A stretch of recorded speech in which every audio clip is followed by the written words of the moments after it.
What is up? It's your favorite podcast with your favorite San Francisco comedian. It's your boy, Tony Orlando. It's the Orlando Show. Welcome.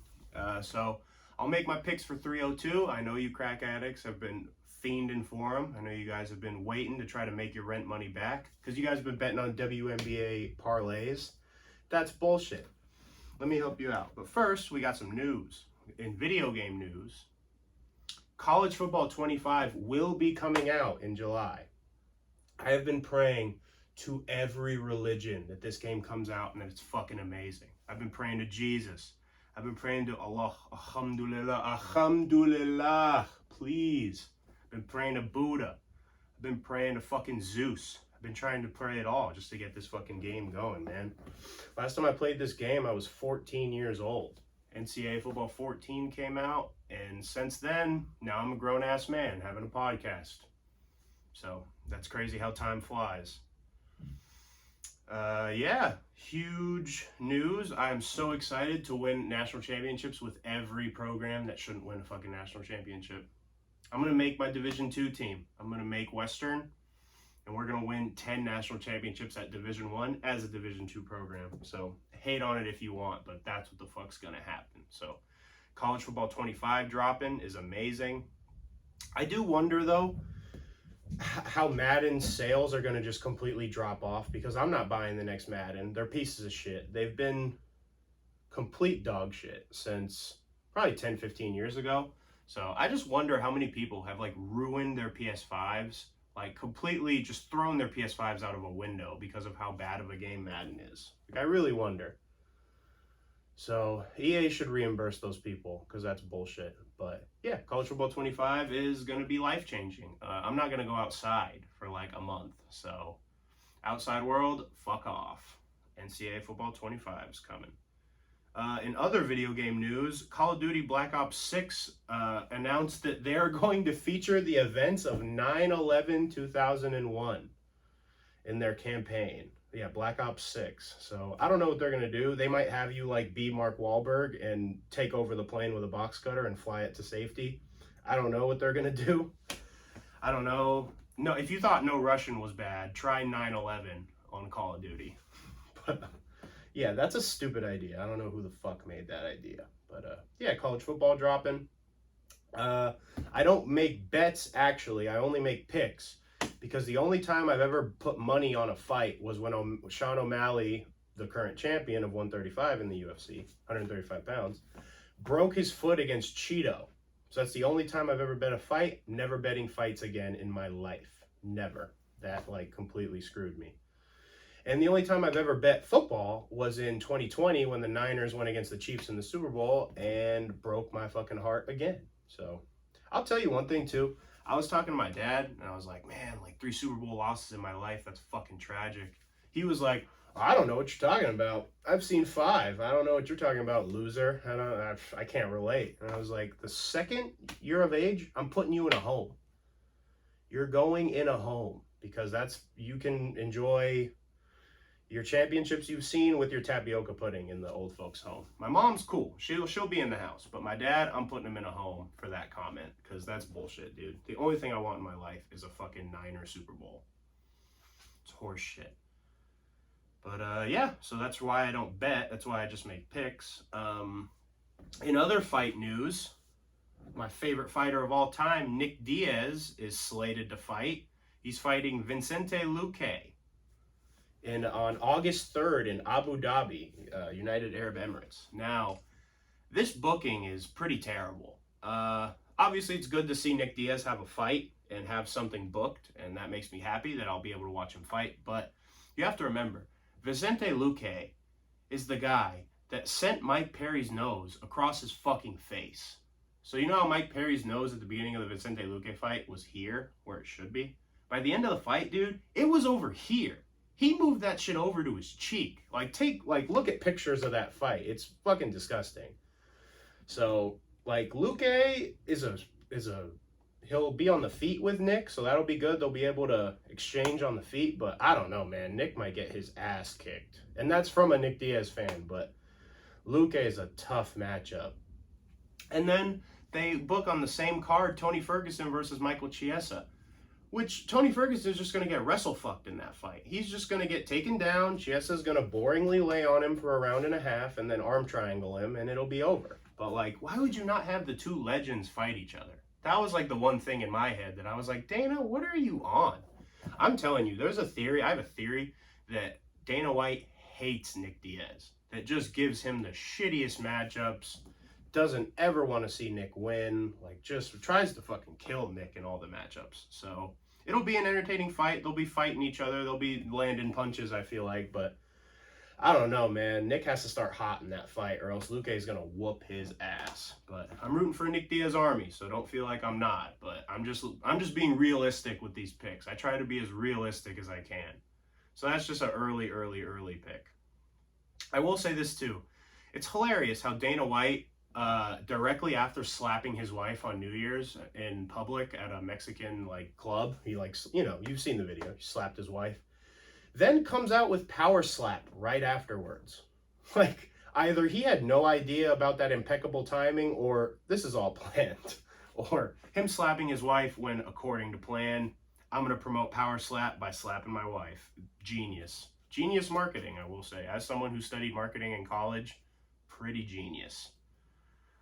Oh yeah, McGregor and Chandler.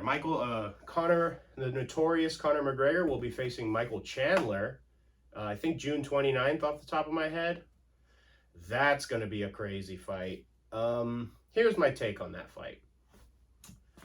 If Michael Chandler does the smart game plan here, where he wrestles him, lands some punches, you know, doesn't wade into a war where he's just swinging punches. Like, if he can be calculated and land takedowns and, like, elbow McGregor on the ground, I feel like he'll be way better suited. Because if he tries to strike for strike with McGregor, tries to brawl with Conor McGregor, Michael Chandler will get knocked out by McGregor. I firmly believe Conor still has the power in his hands to put someone like Michael Chandler away if Michael fights like an idiot. If Michael Chandler fights smart, he'll win this fight easily. I don't think he'll even have a scratch on him. But if he tries to engage with Conor and he tries to, I'm going to go strike for strike, I'm going to wing punch for punch with Conor McGregor, yeah, you're going to get knocked the fuck out, buddy.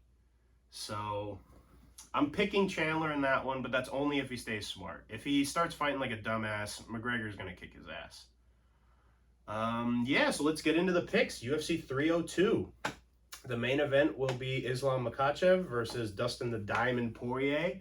This is basically a Rocky fight. Like, it's set up like Dustin already lost to Khabib Nurmagomedov, who is Islam's, like, coach and, like, mentor. And Dustin, yeah, lost to him, got choked by him, got put to sleep by Khabib. Like, now Dustin's got to go in there against the protege, the other best Russian, with a little better boxing, too. I think Islam's striking is better than Khabib's was, but I don't know if his wrestling's as dominant. It's probably the same level. Then the co-main, you got Sean Strickland, America's champ, the most American champion we've ever had in this fucking organization. Sean Strickland cracks me up, man. He's a funny dude. Here's the thing with Sean Strickland. Don't take all of his words seriously. Just look at him kind of like an autistic kid in the back of your classroom, yelling swear words, yelling N-words, dropping N-bombs, saying crazy shit in the back of the classroom, and everyone's just having to go through the lesson. Everyone's just going to have to get through whenever Sean talks. But he's a decent fighter. He Philly shells. He kind of stands upright and plots forward. He's fighting Paulo the Eraser Costa, who is a brick shithouse. He's built like a Greek statue, but durable as fuck. Hasn't really ever been knocked out. Hasn't really ever been hurt. So that's a great fight. I'm just prefacing the co-main event and the main event. And here's something I got to say about Islam before I get into the picks. I've been watching a lot of Planet of the Apes movies lately because, Planet of the Apes came out recently, and I watched like all three of them and the new one. Islam Makhachev looks like a shaved chimp. Like, holy shit, if you look at his back when he's grappling someone, it's terrifying. Oh my God. Like, those Russians are cripplingly terrifying. I don't know what you do against those guys. And that's what's scary about the Russians, dude. What's scary about these new MMA Russians coming in is that you know their game plan. You know that they're going to get you against the fence. They're going to take you down slowly. They're going to wrap your legs. They're going to figure four your legs, and they're going to have you against the fence, and they're going to pound you out and elbow you and then choke you. Like, you know this is going to happen, but fighters can't stop it. So I would say that's like the most impressive thing with, you know, the Khabibs of the world, the Islam Nurmagomedovs, Muhammad Makayev comes to mind. Like, the smaller weight Russians can dominate their divisions, dude. So Islam's a problem. Islam's a real problem for this division if he gets past Dustin pretty easily. But let's get into the whole picks. I got them on my phone right here. So, starting the night, first fight of the night for UFC 302. We got flyweight.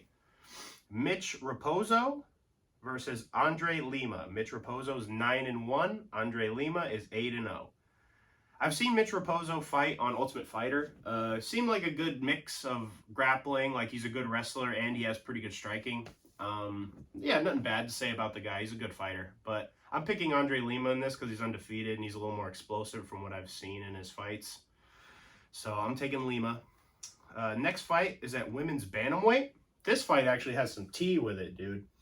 So Jocelyn Edwards is taking on Eileen Perez. Jocelyn Edwards is 13-5. Eileen Perez is 9-2. Now, the interesting thing about this fight, apparently, is the last time Perez fought, her and Jocelyn Edwards fought at the UFC PI. Apparently, Perez's coach had to strangle Jocelyn Edwards to sleep, and then they had to wake her up. Like, apparently it was a really bad fight between the two teams.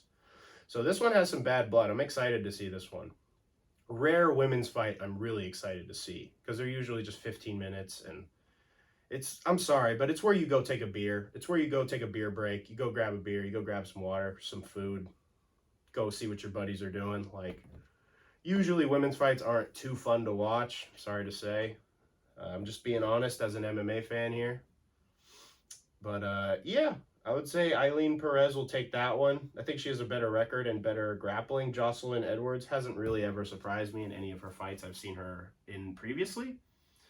So next fight will be at welterweight. We got the CM Punk killer, dude. Mickey Gall. 7-5 is a wild record to be in the UFC, man. Like, how are guys 500 in the UFC? That's fucking crazy to me. But the CM Punk killer, Mickey Gall, taking on Basil Hafez.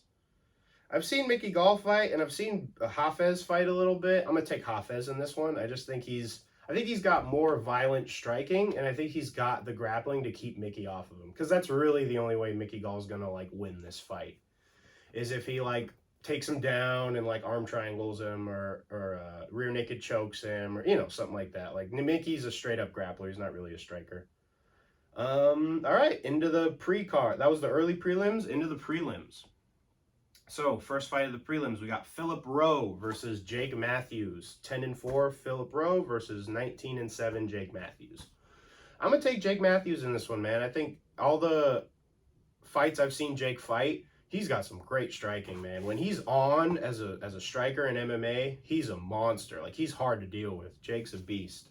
He has gotten his ass kicked from some top 10s, top 5 lightweights or welterweights, so that's a tough, you know, it's a tough division. There's a lot of killers, but I think he beats Philip Rowe. Philip Rowe's a good grappler, decent striking, but yeah, I'm going to take Jake Matthews. Next fight, we'll go lightweight. We'll go Grant Dawson versus Joe Selecki. Grant Dawson's coming off of getting slept by Bobby Green in a main event. Fucking Bobby Green slept the shit out of him. Sent him to the shadow realm, dog. Fucking crazy. But he's fighting Joe Selecki. From what I've seen, Selecki's more of a kind of grappler, and Grant Dawson seems like he can kind of do both. So I'm going to take Grant Dawson in that one. I just think he's a little more dangerous. I think Joe Selecki's kind of a wrestle fucker. Like, he'll just kind of wrestle on you and just kind of sit there on you to try to get a dub. The next fight after this is hilarious. Heavyweight. You always love a heavyweight fight where one guy has like a six-pack and is built like a superhero, and the other guy's built like me.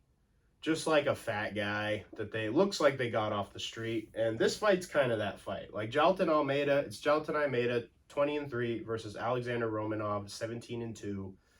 Almeida is built like a superhero, and he's got grappling that's insane. The only reason he got knocked out against Curtis Blades is the old heavyweight trick, where if you go for a takedown on the legs at heavyweight, they'll just punch you right here on your ear, and then you go out. Like, you can't grapple heavyweights as much because they'll just knock you out as you're going for a takedown.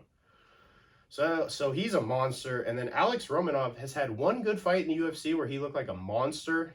I forget who he was fighting, but he was wrestling the guy around. He was throwing the guy around, ragdolling him, looking like prime Fedor out there. But his last few fights, he's looked pudgy. He's looked really fat and out of shape and just not... It looks like he's not training, bro. Like, that's crazy to me to come into a fight and, like, not be training at all. But, yeah, I'm going to take Jailton Almeida by submission in that one. I don't think Romanov's going to be able to do a thing to Almeida. All right, and then the main prelim is at middleweight. We have Cesar Almeida, who is Poatan, Alex Herrera, who is his protege, and he's also a 5-0 MMA guy, but I think he has like 30 kickboxing fights, so he's a monster. He's really good, but he's fighting Roman Kopylov, who I've watched a few of his past fights. He's a beast on the feet and has decent grappling, but he's another one. Like, I think the last guy he head kicked, it sounded like a baseball bat hitting a fucking watermelon. So you got to be careful for these Russian guys and their kickboxing. I picked Kopylov just because I think he has a little more experience MMA-wise. He might land some takedowns, but Cesar Almeida's a problem, dude. He's got real good striking, like Pereira-level striking, where it's weird when he knocks people out. It doesn't look like he did anything, but then the guy's dead on the ground. So he's a monster. I'll take Kopylov in that one, though, just because I got to pick one. And here we are into the main card, baby. UFC 302. First fight on the main card is Randy Brown versus Elezu Zaleski dos Santos. Now, I love Randy Brown. I think he's a great fighter. His last fight, he knocked out the Kung Fu Warrior or whatever. He's the only Dagestani striker. I'm blanking on his name right now. Muslim Salikov or something like that. But, dude, he knocked him out with a sweet angle change where he just threw like a 1-2 where the one, stayed on one angle and then switched the angle and pow, that 2 landed hard as shit. Like, Randy Brown's got some long striking that's nasty to watch. But Dos Santos, from what I remember, he was throwing like flying knees, and he's like, pretty good striker, Brazilian guy, Brazilian jiu-jitsu, probably black belt. But I'm going to take Randy Brown in this one. I think he'll be too long. I think he'll knock him out with his striking. Next up, we're going welterweight. We got Nico Price, I forget his name. I forget his nickname. 15-7 with 2 no contests versus Alex Morono, the Great White Shark. I think Great White Shark or Great White or something. Alex Morono, 24-9 and 1 no contest. I'm going to take Morono in this one. I think he's got more ways to win. I think he's a better grappler than Nico Price, and I think he's good enough on the feet to not get slipped by Nico Price. Nico Price is one of those wild fighters. He'll throw like a backflip at you. He's kind of like Michel Pereira, where like he'll like bounce off the fence and throw a knee, or I think he has an up kick knockout too. Like, he has some crazy knockouts. So, but I'm gonna take Alex Morono. I think he's the more steady fighter, and I think he'll win like a decision or a submission. After that, at middleweight, we got Kevin Holland. We got Big Mouth versus Michel Olenjacek. 25-11, 1 no contest for Kevin Holland. 19-7 for Michel Olenjacek. I'm taking Kevin Holland in this one. I just think he's a little bigger, a little longer. I like Olenjacek's striking. I think he's a real nasty Muay Thai guy. I think he's got real weird power too. Like, he'll sleep guys in real tight combinations. Like, he'll knock guys out in weird situations. But I'm taking Kevin Holland. I just think he's too experienced, and I think he'll be smart enough to not get into those wars on the feet with Olenjacek and kind of keep him at range. But I'm gonna take Kevin Holland. And guys, with these picks, they're not going to be all right most of the time. I mean, if I'm on, I'm on. But I can tell usually beginning of the card if I'm totally off or if I'm on point. So if you think my picks are bad, shut up. Fuck you. I didn't ask. So let's get into the co-main and the main event. Why you guys are here watching this amazing podcast. Probably laughing your ass off right now. Crying. Tears in your eyes. being like, this is the greatest thing I've ever heard in my life. And don't worry, I'm going to try to get the pod on like Apple, whatever, Apple Podcasts and Spotify, but I'm too stupid to navigate that shit. So bear with me. And same with getting guests. I'm going to try to get guests on. You know, scheduling's a tough thing, but it's all good. We'll figure it out. I'm going to have some guests for you guys. Don't you worry. So, getting into the co-main event, Sean America Strickland versus Paulo the Eraser Costa. 28-6 versus 14-3. If this fight goes the distance, Sean's probably going to win it, but I don't see that, dude. I think Paulo is going to brutalize Sean Strickland. I think Paulo Costa, way too explosive, way too big of a puncher for Sean. I think Sean Strickland is a good fighter. He's a good Philly shell. He's good at keeping himself safe, but I don't know. Paulo Costa's a marauder, dude. Like, he runs up on you like he's going to take your wallet. Like, he beats people's asses. He doesn't just win fights. So, I'm going to take Paulo in that one. Also, I have a weird feeling Paulo's going to land like a spinning back kick or something. Something insane. Something to where you're going to be like, okay, Jesus Christ. So, I'm going to take Paulo Costa in that one. Another brick shit house. Another Adonis. Here we are, the main event, man. Islam Makhachev, 25-1, versus Dustin the Diamond Poirier out of Lafayette, Louisiana. It pays the cost to be the boss. That's his come out song. Fucking shout out James Brown. And I heard he's coming out to the Shine Bright Like a Diamond, the meme that's going around the internet. Fucking some fat black dude singing Diamonds by Rihanna, and then they put Dustin's face on it. So, God, you know, man, if this was a Rocky movie, I would go with Dustin, just because, like, man, what a story. You can't write a better story where he's fighting the protege of the guy that choked him out for the championship. The guy who choked him was the greatest fighter of all time, 29-0, the Eagle, Khabib Nurmagomedov. Now his protege, Islam Makhachev, out of Dagestan, Russia, is fighting, has the championship. Now Dustin's got to climb that mountain again, and he's got to go against another Russian. How do you write a better storyline? And Dustin's daughter's going to be in the crowd for the first time, so you know Dustin Poirier is going to be ready to throw down in that ring. So, again, if this was a movie, I would go Dustin, but here's the problem. Even in Dustin's last fight against Benoit Saint-Denis, who is a French Special Forces murderer, he'll be in the top 5 of the lightweight division, mark my words. Dustin has a tendency to jump the guillotine, and I'm not saying he's going to do that in this fight. I think this fight, it'd be the worst thing he could do, because he'll be under Islam, and you're not getting up for being under Islam Makhachev. It's not going to happen. But I do think Dustin has a tendency to give up his back when he gets up. From like Oliveira, you saw it. You saw it against Khabib, where in trying to get to his feet on the fence, he'll give up his back. Now, when Islam gets in those back positions in all of his fights, he doesn't let those positions go. He will choke you to sleep. That's the thing with the Russians, is you can't make one mistake on these guys, man. You make one mistake, and these guys will beat the shit out of you. They will sit you in a corner for 2.5 minutes and beat the fuck out of you. You saw it with Bobby Green. You saw it with Dan Hooker. You know, like, do not make a mistake against Islam, because he will put you on the ground and fuck you up. So, my money is with Islam. I think it'll be a 2nd or 3rd round submission. But my heart is with Dustin Poirier to get the job done against the Russian. So, my pick-wise, I'm going to take Islam. I think the money is a 2nd or 3rd round submission by Islam. Also a little conspiracy theory. I think Islam's going to jump guillotine on Dustin. I think Islam Makhachev is going to get a guillotine and try to end it in the first. Try to end him quick. Try to gilly his ass out of there.